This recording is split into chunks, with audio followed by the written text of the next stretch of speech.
Back on the Pepsi Max. Hello, good morning, my name is Mark Rowley.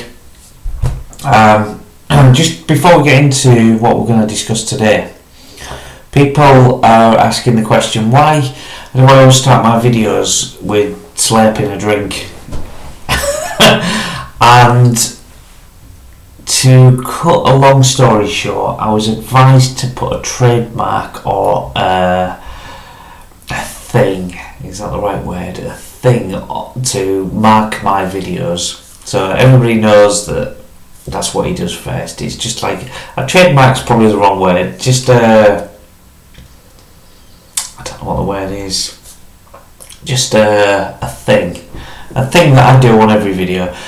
Actually, if you think it's a bit, I don't know, bad manners, which some people might, I thumbs up. And if you can think of anything that you'd prefer to see instead, just as a sort of thing to mark my videos as saying these are mine, if you like, write a comment in the comments section and we'll see. I'm open to suggestion. Right, let's start again. Hello, good morning, my name is Mark Rowley. Today we're going to be looking at, well, this is called a lot of things. I call it colour scaling. Some people call it heat, reference to it as a heat map. Yeah, it's probably got numerous different names, but let's discuss what it is and how we apply it. So, as you can see on the screen, we've got just basically some typed in manual data. There's nothing special, it doesn't mean anything. It could be referencing to sales, it could be referencing to, I don't know, a specific population or something, I don't know. It really means nothing. But let's see what we can do with this data. Now, I've got to admit, this is not a thing I use day to day in my job. But it's something I've looked at, so let's discuss it. So if we click on, let's start with the wrong way to do it.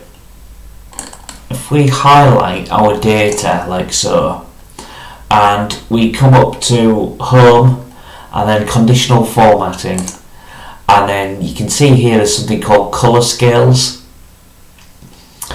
and just as I'm hovering over the top, you can see they're all changing colour. Let's start with the first one. So you can see at the very top green and red at the bottom. So in other words, the highest numbers are going to be in green, the lowest numbers are going to be in red, and then anything in between is like a yellowy orange and a light green. So let's just click on that, and instantly you can see it's turned these into as it says, a colour scaling, but it doesn't really mean anything. All it's done is picked up the numbers from the area that I've selected.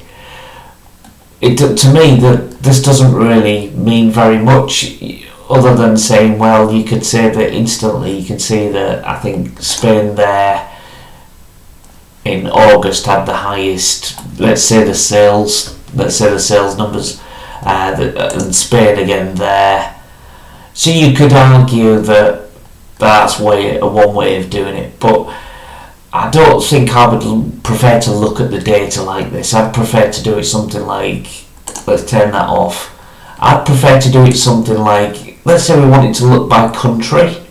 So I would grab hold of that and drag it across, and then go to conditional formatting, then go to our colour shades or heat map, if you want to call it that, and pick it, and instantly then you can see that Spain, the highest number is 240, the worst number is December 116, and everything else is sort of in between. Now the bad part to this method is you would have to, let's pick Poland, you'd have to do this for every row. That's the bad part, I suppose. Do that, and as you can see, they've got a similar trend. So maybe their Christmas time sales are down, and their highest number again is August, and maybe there's a seasonal reason for that. If we change these numbers and I put that to 55,000, you can see instantly the colour scaling or heat map, it changes with it. The other alternative is we can also, instead of just doing it by rows, let's turn all of that off, is we could also say, well, actually, let's say we're concentrating on the month of May and we want to apply a colour scale to that. We can instantly see there that if you look here, Germany is our strongest sales for May, and this is basically how it works. So you can say instantly that the worst one, and you can look at the reds, the ones in the middle, you can look at the sort of mid colour, and that's basically all this is doing. It's a good way to basically highlight the data relatively quickly, but like I said, it's about knowing the data. If I, as I said earlier, if I was to just highlight the whole of that and then put a colour scale on it, I'm not so sure that tells me a great deal, but obviously there's other ways of sorting your data. You can filter, sort, you can do the other method of conditional formatting. There's lots. You can do a ranking, which is what I've described on an earlier video.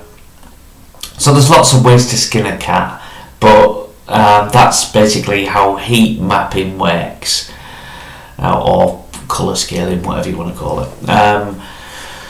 Thank you for the comments that I've had recently. Thank you to the new subscribers. It's muchly appreciated. I will keep the videos coming, but for now, that's me done on this video. Any questions, put them in the comments section, and I'm done. Have a great day. My name's Mark Rowley, and I am out.